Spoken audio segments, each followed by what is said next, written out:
Buen día. En la clase anterior habíamos visto 4 tipos de conexiones para circuitos trifásicos, que son las conexiones estrella, conexiones triángulo, para cargas equilibradas y cargas desequilibradas respectivamente. Es decir, tenemos 4 tipos de conexiones. Habíamos visto también las formas de calcular las expresiones de potencia activa, reactiva y aparente. Y habíamos visto que para el caso de cargas equilibradas, sin importar si son en estrella o en triángulo, la potencia activa, por ejemplo, se calculaba en todos los casos como raíz de 3 por la tensión de línea, por corriente de línea, por coseno de phi. No pasaba lo mismo para el caso de cargas desequilibradas, donde la potencia trifásica se calcula como la suma de las potencias que consume cada una de las fases. En la clase de hoy vamos a ver cómo se debe realizar la medición de potencia para circuitos trifásicos. Bien, cuando hablemos de acá en adelante, cuando hablemos de potencia, vamos a estar refiriéndonos siempre a potencia activa, a menos que indiquemos alguna de las otras dos, es decir, a menos que digamos que es potencia reactiva o potencia aparente. Si decimos simplemente potencia, se sobreentiende que es potencia activa. Bien, en el caso de circuitos monofásicos, la medición de potencia se realiza solamente con un batímetro o un watímetro conectado de la siguiente manera.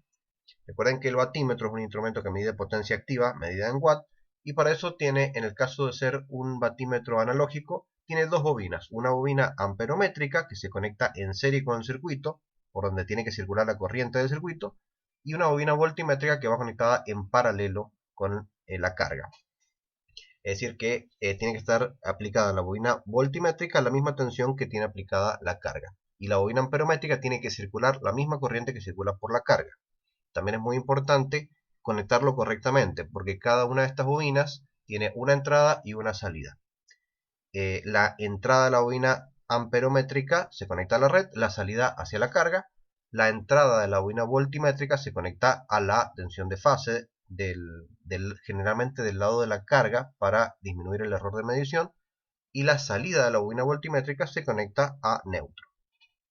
Esta es la forma de medir potencia para circuitos monofásicos. La lectura directamente va a ser la potencia activa que está consumiendo el circuito.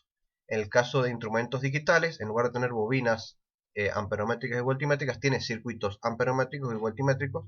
El conexionado se realiza exactamente de la misma manera, solamente que en lugar de indicar la lectura en una aguja, directamente aparece en un display digital. Bueno, la potencia activa, lógicamente, se calcula como V por I por coseno de phi. Bien, en el caso de circuitos trifásicos, existen varios métodos según la cantidad de conductores que nosotros tengamos y según si la carga es equilibrada o desequilibrada. Para el caso de un circuito trifásico pueden usarse varios métodos. El método general o el método de los 3 batímetros es el más común, se puede utilizar para cualquiera de los casos, dependiendo de la cantidad de conductores que nosotros tengamos. Supongamos que tenemos una carga trifásica como esta, en este caso una carga conectada en estrella, y tenemos los 3 conductores de fase R, S, T, y también tenemos el conductor de neutro donde se conecta el centro de la estrella de esta carga. La potencia instantánea que está consumiendo este circuito, es decir, la potencia que consume instante a instante, la podemos calcular como la suma de las tensiones instantáneas por las corrientes instantáneas de cada una de las fases. Es decir, la tensión BR sería la tensión entre R y neutro, la instantánea, por IR.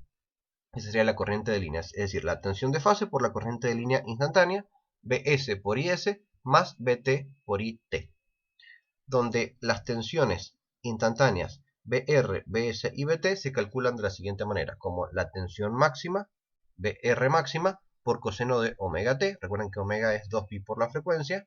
Este ángulo está en radianes, omega por t.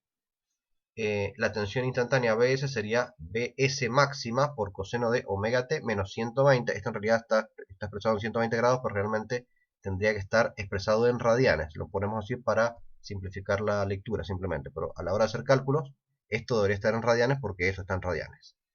Bien, y la tensión BT va a ser igual a BT máxima por coseno de omega t menos 240 grados. Es decir, las 3 tensiones de fase están desfasadas entre sí 120 grados, que lo vemos acá. Este tiene un desfasaje de 0, este tiene un retraso de 120 grados respecto a R, y este un retraso de 240 respecto a T. Es decir, la tensión acá en la terna de tensiones, el diagrama fasorial de tensiones, tenemos BR, que lo hemos representado con ángulo 0, supongamos acá, sobre esta recta acá tenemos 0 grados, la tensión BS va a estar retrasada 120 grados respecto a BR, y la tensión BT va a estar retrasada 240 grados respecto a BR, o lo que es lo mismo, adelantada 120 grados respecto a BR. Es decir, acá podríamos haber puesto perfectamente más 120 grados, es exactamente lo mismo que poner menos 240. En el caso de ser un sistema simétrico de tensiones, estas tensiones máximas son iguales. Simplemente van a ser tres vectores de igual módulo desfasados 120 grados entre sí.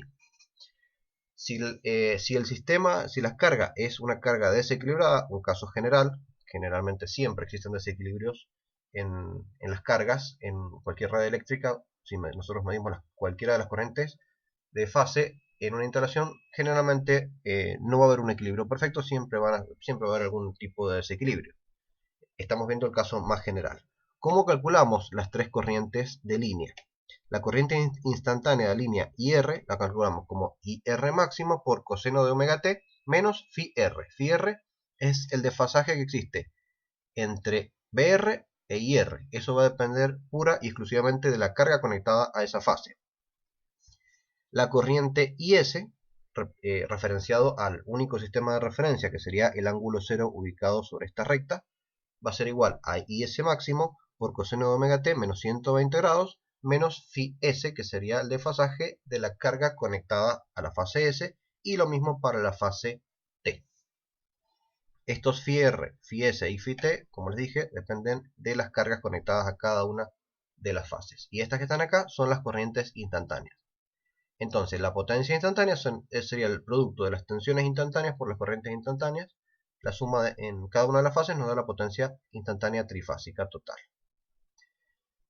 Si a esta potencia trifásica calculamos el valor medio de esa potencia instantánea en un ciclo completo, en un periodo completo, vamos a obtener la definición de potencia media o potencia activa. Entonces, la potencia activa, por definición de valor medio, va a ser 1 sobre t por la integral entre 0 y t, y el periodo, recuerden que t es el periodo de la onda, que es la inversa de la frecuencia, por la potencia instantánea diferencial de tiempo.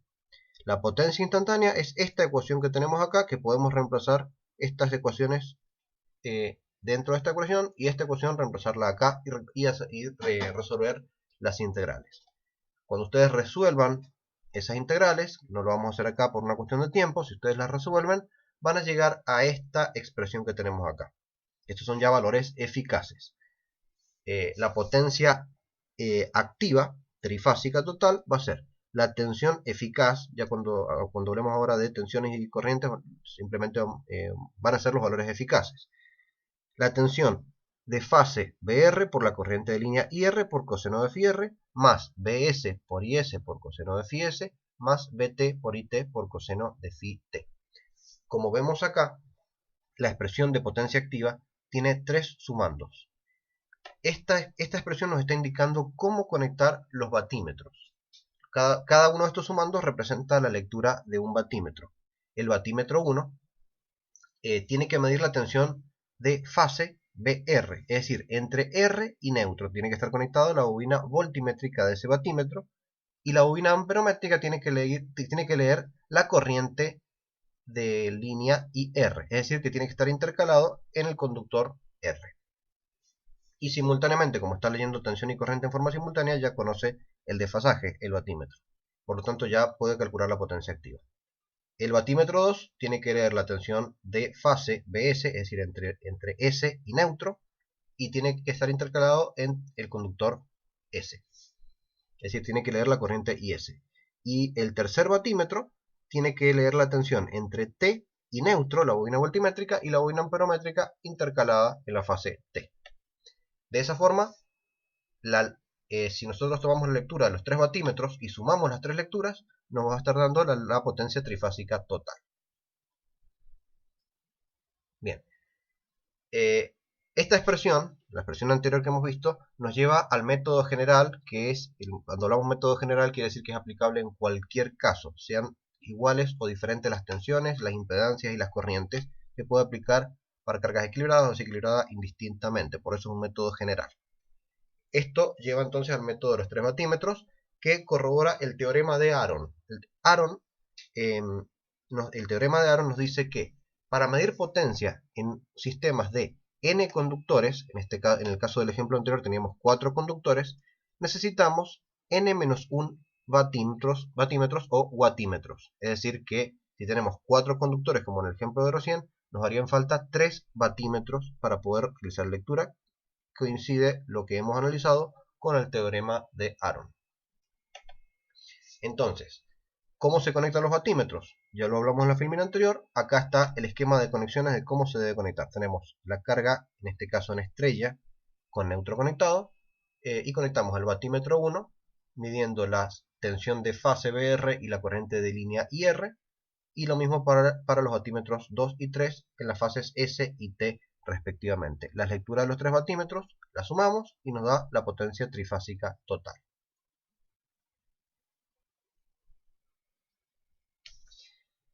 Bien, el método de los 3 batímetros es un método completamente general y no tiene ningún tipo de limitación, más allá del número de conductores. Si tenemos 4 conductores, podemos aplicarlo perfectamente.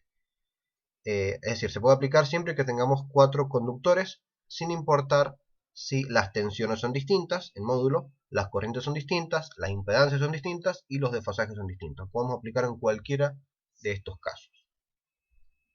Es decir, para cargas equilibradas y desequilibradas indistintamente. Supongamos que tenemos ya sea una carga en conexión triángulo donde no tenemos acceso al neutro, es decir, que el conductor neutro no va a estar presente, o una carga en conexión estrella sin neutro accesible. No tenemos un borne de neutro para poder conectar. Este punto neutro queda metido dentro de la carga, en una caja negra, supongamos, que no tenemos acceso. Y tampoco está conectado el neutro a la red. En cualquiera de estos dos casos, sea una conexión triángulo o una carga estrella sin neutro conectado, o cargas monofásicas conectadas a diferentes fases también puede ser, en un sistema trifásico sin neutro, vamos a necesitar, según lo que nos dice el teorema de Aron, vamos a tener solamente 3 conductores, las 3 fases R, S, T, y no tenemos el neutro. Por lo tanto tenemos un sistema de 3 conductores. Según el teorema de Aron, necesitamos para este caso 2 batímetros para poder hacer la lectura de la potencia trifásica. Bien, supongamos entonces que tenemos una carga conectada a la estrella, pero con el neutro desvinculado. No tenemos conectado el neutro como vemos en la imagen. Bien, la potencia instantánea, la vamos a calcular de la misma manera que recién, la podemos expresar como la tensión BR por IR más BS por IS más BT por IT. Recuerden, son tensiones de fase, corrientes de línea para esta expresión. Bien, si aplicamos la primera ley de Kirchhoff en el nodo A, vemos acá que la corriente IR, IS e IT concurren al nodo A y como no está el conductor neutro, no pueden retornar por ningún lado. Por lo tanto, estamos imponiendo la condición de que la suma de esas 3 corrientes, sumada en forma vectorial, tiene que dar igual a 0. Bien, de esta expresión entonces tenemos una nueva ecuación. Podemos despejar, por ejemplo, podemos despejar cualquiera de las corrientes, pero para nuestro análisis vamos a despejar la corriente IS. Si despejamos IS nos queda igual a menos IR menos IT. O sea, IS igual a menos IR menos IT. Si esa corriente la reemplazamos en la expresión anterior, la reemplazamos acá, vamos a llegar a esta expresión que tenemos acá. La potencia instantánea la podemos expresar como BR por IR, sería la misma expresión que tenemos acá, menos, acá directamente vamos a aplicar distributiva, BS por IR menos BS por IT, sería este término que tenemos acá, está representando a este que tenemos acá, habiendo reemplazado IS, más el tercer término que queda igual, BT por IT. Bien, si sacamos factor común ahora de la corriente IR por un lado y la corriente IT por el otro, vamos a tener solamente dos sumandos. La potencia instantánea entonces expresada de esta otra manera nos va a quedar igual. IR por BR menos BS más IT por BT menos BS. Fíjense acá, la tensión B, si calculamos la tensión de fase BR, le restamos la tensión de fase BS, nos da como resultado la tensión de línea BRS. Lo mismo para este otro sumando que tenemos acá, esta otra diferencia que tenemos acá. BT menos BS, son dos tensiones de fase, nos da como resultado la tensión de línea BTS. Entonces lo podemos expresar de esta manera. La potencia trifásica total, instantánea, la podemos calcular como IR por BRS, es decir, va a ser la corriente de línea, la que circula por acá, multiplicada por la tensión de línea BRS, es decir, la tensión entre la fase R y la fase S, más IT por la tensión BTS, es decir, la corriente de línea en la fase T multiplicado por la tensión de línea entre T y S. Esta ecuación es muy importante porque nos está indicando, fíjense que tiene solamente dos sumandos, la potencia trifásica total se calcula sumando dos términos, y nos está indicando cómo deberían estar conectados los batímetros. Veamos el primer sumando. El batímetro 1, la bobina amperométrica del batímetro 1, tiene que estar leyendo la corriente IR, es decir, tiene que estar intercalado en la fase R, para medir esa corriente de línea IR. Y la bobina voltimétrica tiene que medir la tensión de línea entre R y S, es decir, que la entrada de la bobina voltimétrica va conectado directamente a la fase R, generalmente del lado de la carga para disminuir el error, y la salida de esa bobina voltimétrica va conectada directamente a la fase S. Ahora no se conecta a neutro porque justamente no lo tenemos disponible. Es decir, el primer batímetro tenemos que hacer que lea la corriente IR y la tensión de línea BRS. Y el segundo batímetro tiene que estar intercalado en la fase T para poder medir la corriente IT, y tiene que medir la tensión de línea BTS, es decir, la bobina voltimétrica tiene que estar conectada entre la fase T y la fase S. Fíjense que los dos batímetros tienen como punto común la fase S, que es justamente la corriente que habíamos despejado nosotros cuando aplicamos la primera ley de Kirchhoff. Si hubiéramos despejado otra de las corrientes, esa corriente despejada sería la fase en la que funcionaría como punto común para las lecturas en las bobinas voltimétricas de los dos batímetros. Fíjense, entonces, la potencia trifásica la podemos realizar sumando la lectura de dos batímetros conectados de esta manera que nos está indicando la ecuación.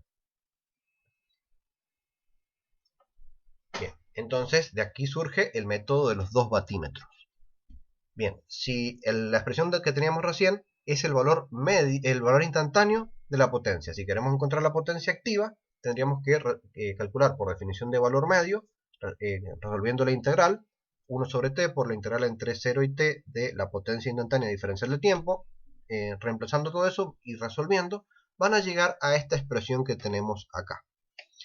La potencia activa trifásica total va a ser igual a la corriente de línea eficaz, ahora ya estamos hablando en términos eficaces, IR por la tensión de línea BRS por coseno de epsi1. Epsi1 sería el ángulo que existe, si lo vemos acá en el diagrama fasorial, el ángulo que existe entre la tensión de línea BRS y la corriente IR. Fíjense que lo diferenciamos de Φ, porque Φ es realmente el desfasaje que tiene la carga conectada a la fase R, pero el ángulo epsi1 es lo que está leyendo el batímetro, que es diferente a lo que tiene la carga. Si se fijan acá, esta es la tensión de línea, BRS, esta es la tensión de fase, BR. Estamos hablando de un sistema simétrico de tensiones, a pesar de que es un método general que también serviría para cargas desequilibradas y tensiones. Un sistema asimétrico de tensiones también serviría. Pero fíjense que epsi1 lo podemos calcular como Φ1, el desfasaje que tiene la carga conectada a la fase R, más 30 grados. Bien, eso es lo que mediría el batímetro 1. El batímetro 2 va a ser la corriente de línea IT por la tensión de línea BTS por el coseno de epsi2. Epsi2, fíjense que es el ángulo entre BTS e IT. ¿Cómo calculamos BTS? Bueno, a la tensión BT le tenemos que sumar el opuesto a BS, es decir, a este vector lo lo damos vuelta y lo colocamos acá. Entonces, BT menos BS nos da BTS. El desfasaje entre BTS e IT es EPSI2, que es lo que está leyendo el batímetro 2. Que si analizamos, este ángulo de acá es 30 grados, desde acá hasta acá, entre BT e IT, sería el desfasaje de la carga conectada a la fase T, sería Φ3. Podemos encontrar EPSI2, lo que está leyendo el batímetro 2, como Φ3 menos 30 grados. Bien, entonces, el primer sumando es lo que está leyendo el batímetro 1. El segundo sumando es lo que está leyendo el batímetro 2. Las lecturas de los batímetros individualmente no representan nada, pero la suma de las dos lecturas nos está dando la potencia trifásica total. Eso es muy importante, cada una no representa nada. Bien, esta ecuación, como vemos, tenemos un sistema de 3 conductores. Podemos resolver la lectura de potencia trifásica utilizando 2 batímetros. Cumple con el teorema de Aaron. N-1 batímetros. Es decir, 3 conductores, nos hace falta 3 menos 1, 2 batímetros. Está cumpliendo con el teorema de Aaron. Bien, como les dije recién, EPSI1 lo podemos calcular como Φ1 más 30 grados y EPSI2, lo que mide el batímetro 2, lo podemos encontrar como Φ3 menos 30 grados. Bien, entonces, la ecuación anterior nos estaba diciendo cómo conectar los batímetros. Si se fijan acá, el batímetro 1 está leyendo la corriente IR y está leyendo también en la bobina voltimétrica la tensión de línea BRS, entre R y S. El batímetro 2 está leyendo la corriente IT y la bobina voltimétrica conectada entre la fase T y la fase S, que es el punto común que surge de haber despejado la corriente IS al principio del análisis. Bien, conectando estos dos batímetros de esta manera a una carga trifásica, sea estrella, triángulo, equilibrada o desequilibrada, la suma de las dos lecturas de los dos batímetros me está indicando la potencia trifásica total. Bien, esta es la expresión entonces que nos estaba indicando cómo conectar los batímetros y cómo realizar la lectura para obtener la potencia trifásica total. Bien, en el método de los batímetros, los instrumentos se pueden conectar a cualquiera de los conductores, respetando la regla, y también es un método general. Esto quiere decir que si hubiéramos despejado la corriente, por ejemplo, la corriente IR al principio del análisis, el punto común no sería la fase S, sino sería la fase R. Hubiera quedado una expresión similar a esta, solamente que el punto común pasaría a ser la fase, el punto común para lectura de las tensiones de línea pasaría a ser la fase R en ese caso. Pero generalmente utilizamos directamente esta expresión y lo conectamos de esta manera en las prácticas de laboratorio.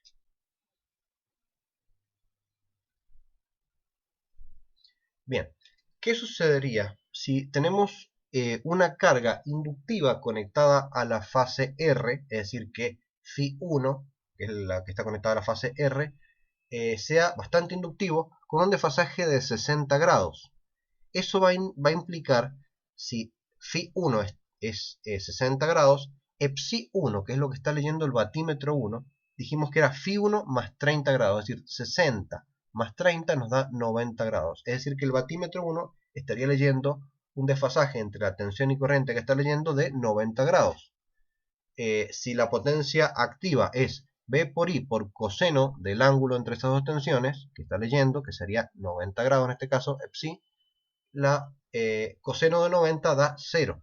Por lo tanto, el batímetro 1 para esta carga conectada de Φ de 60 grados a la fase R, el batímetro 1 estaría indicando una lectura igual a 0.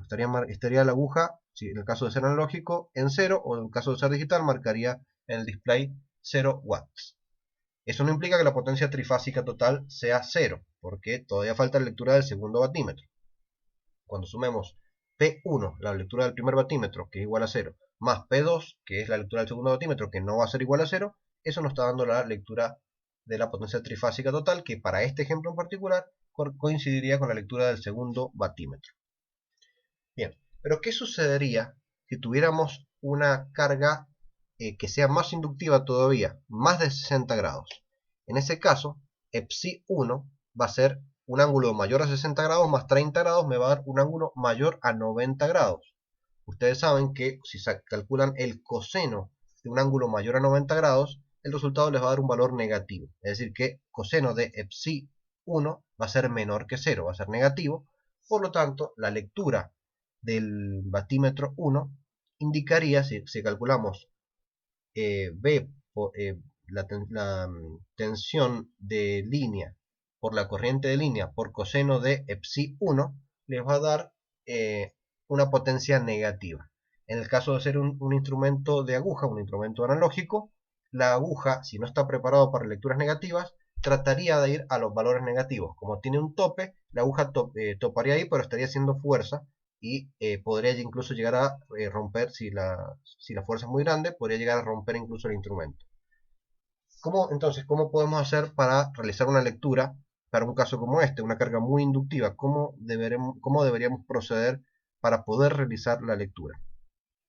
Bien, lo que tenemos que hacer es, entre comillas, engañar al batímetro, haciéndole creer de que la carga no es tan inductiva. Para eso, lo que tenemos que hacer es invertir cualquiera de las dos bobinas, ya sea la bobina voltimétrica o amperométrica, básicamente es permutando los cables, dando vuelta a los cables, ya sea la bobina voltimétrica o la bobina amperométrica, no las dos a la vez. En este caso, la lectura del batímetro ahora va a pasar a ser positiva, el mismo valor que hubiera sido la negativa. ¿Está bien? Entonces, ahora esa lectura que, habiendo engañado el batímetro, parece positiva en el batímetro, realmente es una potencia negativa a la hora de hacer el cálculo de la potencia trifásica. Es decir, que si hemos permutado, si hemos hecho esta permutación, a la potencia, por más que el batímetro esté marcando ahora valores positivos, debemos considerarla con el signo que corresponde, que es negativo para este ejemplo. Por lo tanto, la potencia trifásica total la vamos a calcular como la potencia del batímetro 2 más P1, en el caso de que no haya sido necesario permutar dos conductores, o menos P1 en el caso que hayamos tenido que permutar los otros conductores. Es decir, que va a ser siempre P1 más P2 con el signo que corresponda, considerando si hemos permutado, la potencia P1 va a ser negativa. Bien. ¿Qué pasaría si el sistema que estamos leyendo con este método fuera un sistema perfecto, para el método de los dos batímetros? En ese caso, un sistema perfecto, las tres corrientes de línea serían iguales, IR igual a IS igual a IT, simplemente lo vamos a llamar corriente de línea. Los tres desfasajes, lógicamente, van a ser iguales, Φ1 igual a Φ2 igual a Φ3 igual a Φ. Eso quiere decir que Psi1 va a ser igual a Φ más 30 grados, y Psi2 va a ser igual a Φ menos 30 grados. Recuerden que Psi2 era Φ3 menos 30 grados, pero como son todos iguales, simplemente va a ser Φ menos 30 grados. Las tres tensiones de fase van a ser iguales, BR igual a BS igual a BT igual a simplemente tensión de fase le vamos a llamar, y las dos tensiones de línea que están en juego acá, que son BRS y BTS, van a ser igual también a una tensión que le vamos a llamar simplemente tensión de línea. Bien, si a todas estas igualdades las reemplazamos en la expresión de potencia, nos va a quedar la potencia trifásica total, sería la suma de las lecturas de los dos batímetros, P2 más P1, igual a, si reemplazan y aplican propiedades de senos y cosenos, no vamos a hacer la demostración acá porque es bastante larga, pero son propiedades trigonométricas. Si resuelven les va a quedar 2 veces I de línea por B de línea por coseno de Φ por coseno de 30 grados. Eso es igual, coseno de 30 dijimos que era igual a raíz de 3 sobre 2, el 2 se va con el 2 y nos queda raíz de 3, B de línea por I de línea por coseno de Φ. La misma expresión de potencia que habíamos analizado la clase anterior. Es decir, que la potencia activa está dada para un sistema perfecto por esta expresión que tenemos acá, análogamente la potencia reactiva y la potencia aparente. Pero lo importante acá es que sin importar si la carga es equilibrada o desequilibrada, sea sistema perfecto o no, la potencia trifásica total se calcula como la suma de las lecturas de los dos batímetros. Bien, analicemos qué pasaría si en lugar de hacer la suma de potencias, que es igual a la potencia trifásica total, ¿qué pasa si hacemos la diferencia de la P2 menos P1? Reemplazando todo lo que hemos dicho acá, aplicando propiedades trigonométricas, haciendo un desarrollo, una demostración, van a llegar a esta expresión que tenemos acá. La diferencia de la lectura de los dos batímetros, demostrado matemáticamente, les va a quedar 2 veces I de línea por B de línea por seno de phi por seno de 30. Seno de 30 es igual a un medio. Ese medio se va con este medio. Por lo tanto, les va a quedar la diferencia de las dos lecturas, I de línea por B de línea, o B de línea por I de línea por seno de phi. Si se fijan acá, esto se parece mucho a la expresión de potencia trifásica reactiva. Potencia reactiva trifásica total. ¿Qué le falta a esto para hacer la potencia reactiva trifásica? Le falta el raíz de 3. Pero podemos calcular entonces, en base a la lectura de los dos batímetros, la diferencia de las lecturas de los dos batímetros, si la multiplicamos por raíz de 3, vamos a obtener finalmente la potencia reactiva trifásica total. Es decir, raíz de 3 por P2 menos P1 les da la potencia reactiva de esa carga conectada para el método de los dos batímetros, y la potencia activa es simplemente P1 más P2, con el signo de P1 que corresponda. Bien, entonces el método de los dos batímetros, utilizando batímetros que medían realmente potencia activa, es decir, miden watt, también nos está permitiendo encontrar o calcular la potencia reactiva haciendo la diferencia. Lo hemos demostrado acá. Bien, definamos ahora el factor de potencia, que no es otra cosa que el coseno de phi, el coseno del ángulo comprendido entre la tensión y la corriente. Vamos a hacer el caso de circuitos monofásicos. Supongamos que tenemos los circuitos que se presentan en corriente alterna, generalmente son siempre inductivos. Los motores eléctricos son inductivos, las lámparas generalmente tienen un componente inductivo importante. En general, casi todas las cargas que nosotros tengamos en nuestros domicilios o en la industria o comercios van a ser del tipo inductivos. Es decir, la corriente va a estar levemente retrasada respecto a la tensión, como en este caso. Entonces, si esta es la tensión aplicada a esa carga, si esa carga es inductiva, la corriente va a estar retrasada un cierto ángulo phi respecto a esa tensión. A esa corriente la podemos descomponer en dos direcciones. En la dirección de la tensión, que va a ser la componente activa de la corriente, y a 90 grados de la tensión, que es la componente reactiva de esa corriente. Descomponiéndolo por trigonometría, pueden llegar a descomponerlo en IA y la corriente IR, la corriente reactiva. Bien, el factor de potencia, como les dije, no es otra cosa que el coseno phi, el coseno del ángulo comprendido entre la corriente y la tensión. Recuerden que phi siempre se mide desde la tensión hacia la corriente, por definición. Bien, las empresas distribuidoras de energía eléctrica exigen, sobre todo los usuarios de cierta potencia en adelante, que el factor de potencia, es decir, el coseno phi, sea mayor o igual a 0,5 a sus clientes. Le exigen eso a sus clientes. No puedes estar por debajo de ese factor de potencia durante mucho tiempo, porque ya vamos a ver que la corriente que va a circular por la instalación y por las líneas de distribución y transmisión, por los transformadores y los generadores, si tenemos un factor de potencia bajo, la corriente va a ser más grande que la necesaria, la que realmente necesita. La distribuidora de energía a nosotros nos va a cobrar potencia activa, no nos cobra la potencia reactiva. Por lo tanto, si nosotros estamos consumiendo potencia reactiva, no nos las puede cobrar en la factura, pero eso va a ocasionar de que el módulo de la corriente, y ya lo vamos a ver en el siguiente ejemplo, sea mayor que el que podría ser con un factor de potencia más bajo. Por ese motivo, las distribuidoras exigen a sus clientes un factor de potencia mayor o igual a 0,85 aproximadamente. Si tenemos un factor de potencia menor a este valor, en el contrato están establecidas primero una intimación para mejorar o corregir el factor de potencia de la instalación, que eso se hace, ya vamos a ver, con capacitores, bancos de capacitores conectados a la red en paralelo. nos puede colocar, primero nos hace una intimación para corregir el factor de potencia, y si no lo corregimos, en la próxima factura de energía eléctrica va a llegar una multa por bajo factor de potencia que está establecido en el contrato. Esas multas generalmente son crecientes. La primera multa llega con un determinado valor y se intima que se corrija. Si no se sigue sin corregir, esa multa va a seguir creciendo. Esa multa puede ser incluso más cara que el propio valor del costo de la energía. Eso es para compensar un poco el bajo factor de potencia, porque provoca que la corriente que circula por sus líneas y por sus redes de distribución y transmisión sea mayor que la que debería. Y eso va a ocupar lugar en las líneas que no va a poder vender a otros usuarios.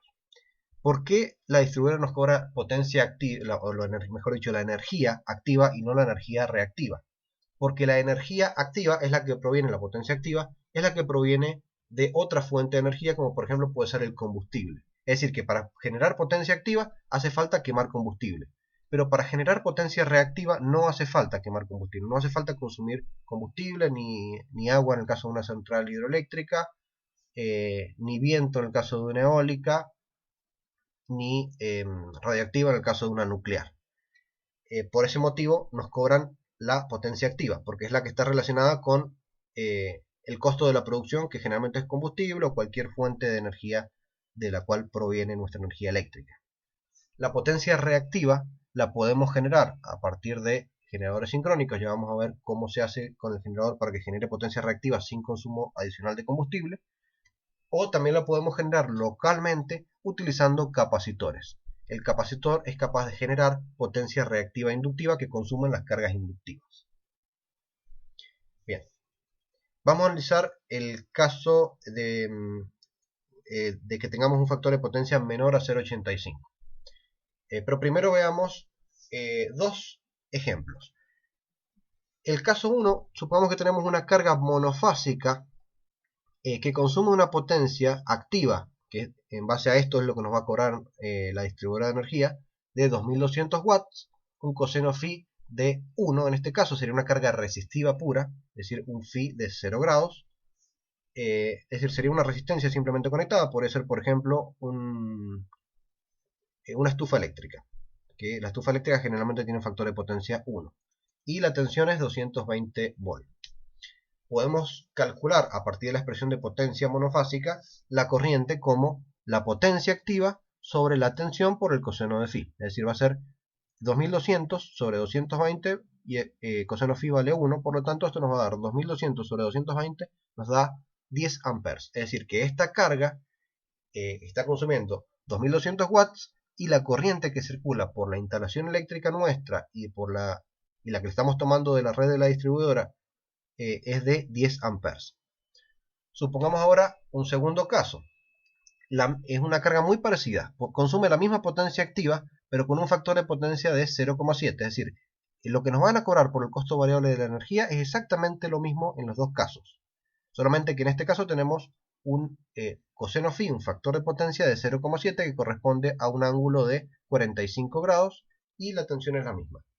Si calculamos la corriente que va a tomar esta carga, va a ser 2200 sobre 220 sobre 0,7, nos da que la corriente que circula por nuestra instalación y por las líneas de transmisión y distribución de la distribuidora es de 14,14 amperes. Sin embargo, nos están cobrando la misma energía, el mismo costo de energía en el caso 2 que en el caso 1. Sin embargo, en el caso 2 estamos tomando una corriente bastante mayor, 4 amperes más que en el caso 1, y nos están cobrando lo mismo. Esos 4 amperes de más van a hacer que van a estar circulando por los conductores de la línea de transmisión y distribución y por los transformadores y generadores, y van a estar ocupando un lugar en esa red porque el conductor soporta una corriente máxima admisible, no la podemos superar porque a partir de ahí empieza a sobrecalentar y se ponen en juego las aislaciones. Por lo tanto, si nosotros ocupamos toda esa capacidad que tiene el conductor o las máquinas eléctricas que nos abastecen energía, ocupamos más de la cuenta, lo que ocupamos de más es la distribuidora no va a poder venderlo a otros usuarios como potencia activa. Entonces, por eso es importante, a la distribuidora de energía le conviene el caso 1, porque estamos haciendo circular la corriente mínima que podemos llegar a circular para el caso de un consumo de 2200 watts, que es para coseno phi igual a 1. Entonces, en este caso, generalmente si es un domicilio, no existen intimaciones para domicilios por bajo factor de potencia, pero sí para comercios e industrias de cierta potencia. Si esto fuese una industria de cierta potencia y este factor de potencia se mantiene durante un tiempo determinado, el medidor de energía es capaz de detectar ese bajo factor de potencia sostenido en el tiempo y va a dar un aviso para la intimación en una primera instancia y multas en una segunda y tercera instancia. Bien, un bajo factor de potencia implica entonces que la carga tomará más corriente de la red para la misma potencia activa consumida, como hemos visto en este ejemplo. Entonces se desea que las cargas tengan un factor de potencia cercano a la unidad. Cercano a 1 sería el caso 1 sería el caso más óptimo, lo que se desearía. Si tenemos un caso como el caso 2, deberíamos de alguna forma mejorar ese factor de potencia de esa carga, generando la potencia reactiva adicional que está consumiendo esa carga. ¿Cómo se hace en la práctica? Utilizando capacitores conectados ya sea en paralelo con las cargas, eso sería una compensación de factor de potencia local, o una compensación directamente en el tablero general para compensar toda la instalación eléctrica, todas las cargas conectadas. Y para esto existen compensadores de factor de potencia que pueden ser bancos fijos de capacitores o bancos automáticos que básicamente lo que hacen es medir el factor de potencia de toda la instalación a través de un cofímetro o un medidor digital que mide varias variables a la vez y en base a eso conectar y desconectar capacitores para poder generar la potencia reactiva que estamos consumiendo en ese momento. Bien, entonces, volviendo al diagrama factorial de hace dos filminas, de hace dos diapositivas. Teníamos la tensión, la corriente que está circulando por la carga y por la instalación y por la línea de transmisión y distribución, desfasado en un ángulo phi entre ellas, que la hemos descompuesto en dos componentes, IA e IR. En base a esta tensión y esta corriente y phi, podemos calcular la potencia aparente como para una carga monofásica como la tensión por la corriente, la tensión aplicada a la carga por la corriente que toma esa carga. Las pérdidas en el cobre, las pérdidas en los conductores, ya sean nuestros o de la distribuidora, son proporcionales a la resistencia de ese conductor y a la corriente al cuadrado. Esto sale de la expresión de potencia, reemplazando por la ley de Ohm, nos queda entonces que la pérdida en el cobre, la pérdida o en los conductores, sea de cobre, de aluminio, de cualquier, generalmente son los dos conductores que más se utilizan en las instalaciones, va a ser entonces la resistencia que tenga ese conductor a lo largo de toda su longitud por la corriente elevada al cuadrado. Y la caída de tensión que se va a producir en esa línea, delta B le vamos a llamar, se va a producir una caída de tensión debido a que tiene una cierta impedancia, esa línea, la podemos calcular como, a través de la ley de Ohm, como la impedancia de la línea multiplicada por la corriente. Como vemos acá, tanto la potencia aparente, que va a limitar la capacidad de los transformadores, la pérdida del cobre, que esto va a representar pérdidas de dinero básicamente, porque esa pérdida de energía que se disipa en forma de calor en la resistencia propia del conductor, la vamos a tener que pagar, ya seamos nosotros, si esa pérdida se produce en nuestra parte de la instalación, o la distribuidora de energía, y se produce en sus redes, y además se producen caídas de tensión. En este caso estamos viendo que estas tres variables son proporcionales a las corrientes. Por ese motivo dijimos que era deseable que esta corriente sea la mínima posible para poder transmitir la potencia activa que necesitamos. Eso se da para factor de potencia igual a 1 o un factor de potencia lo más cercano a 1 posible. Como vemos entonces, los tres factores mencionados dependen del valor de la corriente. Por lo tanto, es importante disminuir el módulo de la corriente sin afectar el funcionamiento de la carga. Esto significa sin modificar la componente activa de la corriente IA. Es decir, afectando solamente la componente reactiva. ¿Cómo modificamos la potencia reactiva? Colocando algo que genere corriente o que consuma una corriente reactiva en oposición a esta para que se sume.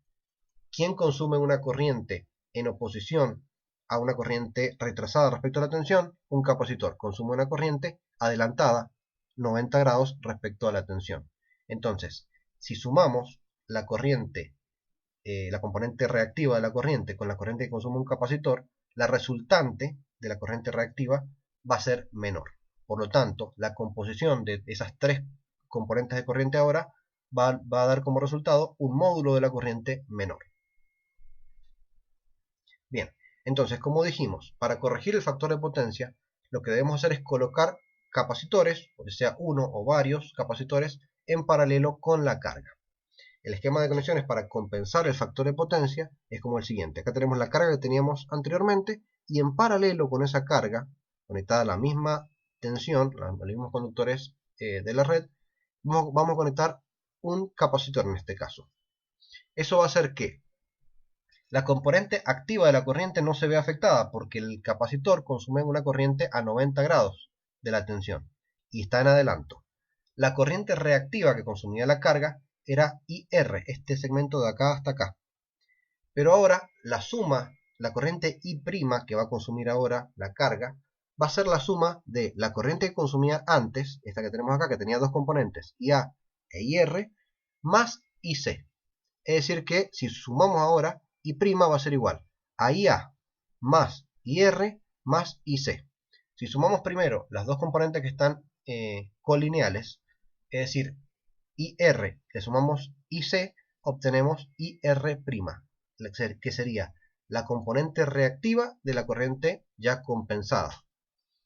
Entonces, ahora con IR' e IA obtenemos la nueva corriente I', que como vemos, el módulo de la corriente ahora con el capacitor para compensar el factor de potencia, hemos mejorado el factor de potencia, el módulo de I' es menor que el módulo de I antes de haber conectado el capacitor. Es decir, conectar el capacitor disminuye la corriente que consume esta carga inductiva. Y si se fijan, el desfasaje ahora entre la tensión y la corriente que circula por la instalación ahora va a ser menor. Φ' es menor. Lógicamente eso da un factor de potencia, un coseno φ mayor, más cercano a la unidad. Si hubiéramos compensado con un capacitor que consuma una corriente IC exactamente igual a IR que consumía la carga, componente reactiva de la corriente que consumía la carga, en ese caso van a estar perfectamente compensadas las componentes reactivas. Por lo tanto, la resultante de la reactiva daría 0 y la corriente que tomaría la carga coincidiría con la corriente IA. Sería en ese caso la corriente mínima que podría llegar a consumir esa carga para consumir la potencia activa que estaba consumiendo. Es decir, esa corriente se hubiera reducido al mínimo valor posible. Bien, entonces de esta forma logramos disminuir el desfasaje entre la tensión y la corriente, por lo tanto aumentar el factor de potencia, mejorarlo. Coseno de φ' lógicamente va a ser mayor, más cercano a 1, que coseno de φ que teníamos antes de haber compensado. Bien, esto nos da ciertas ventajas, haber reducido el módulo de la corriente. Al circular menos corriente por la instalación, por las líneas de distribución y transmisión, se origina una menor caída de tensión, porque como habíamos visto, la caída de tensión dependía de la impedancia y de la corriente, de la impedancia de la línea y de la corriente. Si disminuimos la corriente, disminuye la caída de potencial. A su vez, las pérdidas también dependían de la corriente al cuadrado. Si disminuimos la corriente, las pérdidas se reducen cuadráticamente. Entonces, menores pérdidas de potencia en la línea, ya sea la línea de nuestra instalación en baja tensión o las redes de distribución y transmisión de la distribuidora. Y además, va a consumir una menor potencia aparente esta carga. Por lo tanto, vamos a tener líneas, transformadores y generadores menos cargados que si no hubiéramos compensado el factor de potencia. Por eso es tan importante la compensación de factor de potencia en las instalaciones eléctricas de las industrias, comercios, para poder mejorar todas estas cosas. Bien, ¿cómo se calcula la potencia reactiva necesaria para poder corregir el factor de potencia? Acá le vamos a enseñar un método bastante práctico, bastante fácil, para que ustedes tengan idea de cómo se compensa el factor de potencia para cargas, en este caso monofásicas, pero también aplicable para cargas trifásicas. Veamos un ejemplo similar al de recién, en el caso 2 del ejemplo que teníamos recién. Tenemos una carga monofásica que consume una potencia activa de 2200 watts. Acá en este caso se pueden dar otros datos para calcular en forma indirecta esa potencia activa. Por ejemplo, se les podría dar una carga RL serie, donde serán los valores de resistencia e inductancia, y en base a eso calcular todo el resto. Siempre se van a dar datos suficientes para poder continuar con los cálculos. Pero en este caso se da directamente que la carga consume una potencia activa de 2200 watts, tiene un factor de potencia de 0,7 inductivo, eso implica un ángulo en retraso de 45 grados, y una tensión de 220 volts. Bien, con estos datos, la potencia activa y el coseno phi, pueden encontrar la potencia reactiva que consume esa carga, que para el caso de ángulo 45 grados justamente va a coincidir, para este único caso, la potencia activa y la reactiva van a ser exactamente iguales. Lo pueden calcular en base a todo lo que hemos visto anteriormente. Bueno, pueden calcularlo también para otros ángulos. Traten de después hacer los ejercicios de la guía y corroborar a ver si pueden realizar estos cálculos. Bien, teniendo la potencia activa y la potencia reactiva que hemos calculado en forma indirecta, podemos realizar el triángulo de potencias, donde tenemos la potencia activa en una horizontal, la potencia reactiva en una vertical hacia abajo por ser inductiva, y podemos con estas dos encontrar la potencia aparente como la suma vectorial de P más Q, o lo pueden encontrar también al módulo de S por el teorema de Pitágoras. Bien, el desfasaje entre P y S dijimos que era el ángulo phi, el mismo ángulo que existe entre el desfasaje entre tensión y corriente que circula por la carga. Bien, en este caso tenemos un factor de potencia de 0,7, es un factor de potencia bastante bajo, bastante malo. Se desea mejorar, en este caso estaríamos expuestos a multas porque tenemos un factor de potencia menor a 0,7. Se desea mejorar el factor de potencia a 0,9. Tenemos que mejorarlo bastante. Entonces, ¿cómo debemos proceder? ¿Cómo se calcula la potencia reactiva necesaria? Bueno, tenemos que calcular qué potencia reactiva debe consumir el capacitor que conectemos en paralelo con esta carga. Bien, si la premisa es mejorar el factor de potencia a 0,9, es decir, pasar de 0,7 a 0,9, lo primero que vamos a hacer es calcular cuánto vale el nuevo phi, el phi prima. Si coseno phi vale 0,9, coseno phi prima vale 0,9, phi prima, para el nuevo triángulo de potencias, va a ser igual a arco coseno de 0,9, nos da 25,84 grados. Ya con ese dato podemos encontrar cuánto vale la nueva potencia reactiva que tiene que tener la carga ya compensada, es decir, Q' le vamos a llamar. Q' sería la potencia reactiva que consume la carga compensada. Bien, por definición, la tangente de phi' va a ser igual a Q' sobre la potencia activa. Recuerden que la potencia activa no va a cambiar al conectar el capacitor. El capacitor no afecta a la potencia activa, sí a la potencia reactiva. Bien, por definición, la tangente de phi' va a ser opuesto sobre adyacente, es decir, Q' sobre P, en un nuevo triángulo de potencias que ya lo vamos a dibujar. De acá podemos encontrar entonces Q' lo podemos calcular como P por tangente de phi'. Si sacan la cuenta, les va a dar que Q', la potencia reactiva ya compensada, tiene que pasar a valer ahora 1065,4 VA reactivo. Bien, fíjense, o sea, antes teníamos 2200 VA reactivo y ahora la carga compensada tiene que disminuir su consumo de reactiva a 1065,4. Para eso vamos a tener que generar localmente la diferencia entre Q y Q', que va a ser lo que va a tener que generar el banco de capacitores. Pero primero dibujemos el nuevo triángulo de potencia. Con Q', que fíjense que el módulo ahora es casi la mitad que lo que valía antes, Q que era 2200 VA reactivo, ahora Q' vale 1065,4 VA reactivo. Con P y con Q' podemos encontrar el nuevo S', la nueva potencia aparente para la carga compensada, que eso va a tener un nuevo desfasaje phi', que ese es el desfasaje de 25,84 grados que habíamos calculado. Bien, como dije, ¿quién es el que tiene que generar esa potencia reactiva que ahora no va a provenir de la red? El capacitor conectado en paralelo va a tener que generar una potencia reactiva inductiva igual a la diferencia entre Q y Q'. es, fíjense entonces, la diferencia entre el vector Q que teníamos antes y el vector Q' que tenemos ahora es QC. El capacitor está generando esta parte de la potencia reactiva que se calcula como Q menos Q'.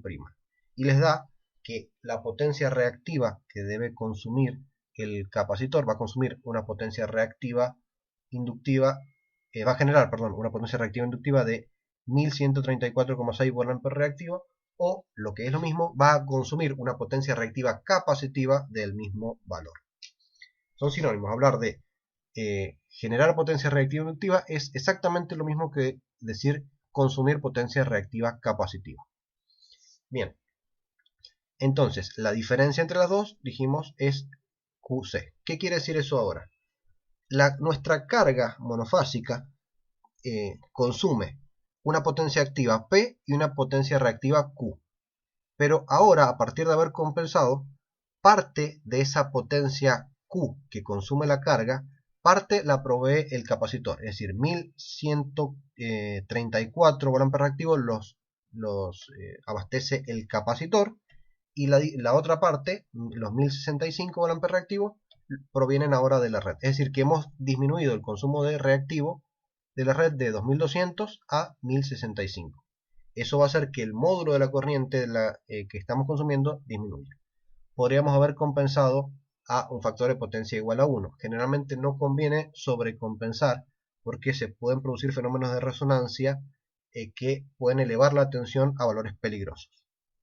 Entonces, por ese motivo, generalmente conviene compensar a 0.85, 0.9, pero no tiene sentido compensar mucho más que eso porque primero no trae beneficios y segundo nos puede traer más problemas sobre compensar. Bien, en la mayoría de los casos, con conocer la potencia reactiva del capacitor o del banco de capacitores sería necesario, sobre todo si estamos hablando de instalaciones grandes, porque cuando ustedes van a comprar capacitores para compensación de factor de potencia, se venden directamente por potencia reactiva.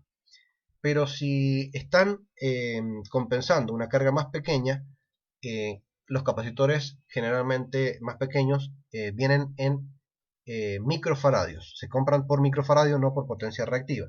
Es decir, que tendríamos que calcular de alguna forma qué capacitor nos haría falta, qué capacidad debería tener el capacitor que nos haría falta para poder compensar a este factor de potencia. Bien, por definición, la potencia reactiva que consume ese capacitor la podemos calcular como B cuadrado sobre XC. Esto sale de la expresión de potencia reemplazando por ley de Ohm. Nos queda, porque acá QC lo podemos calcular como B por I, simplemente. Si a la corriente la reemplazamos por ley de Ohm como la tensión sobre la reactancia, nos queda entonces B cuadrado sobre la reactancia XC.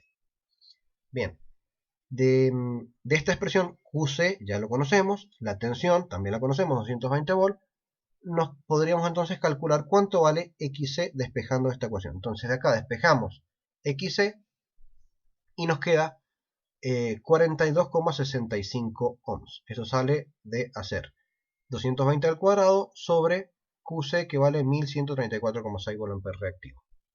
Bien, entonces, ya conociendo la reactancia, nosotros sabemos que la reactancia es 1 sobre omega C, 1 sobre 2pi por F por C.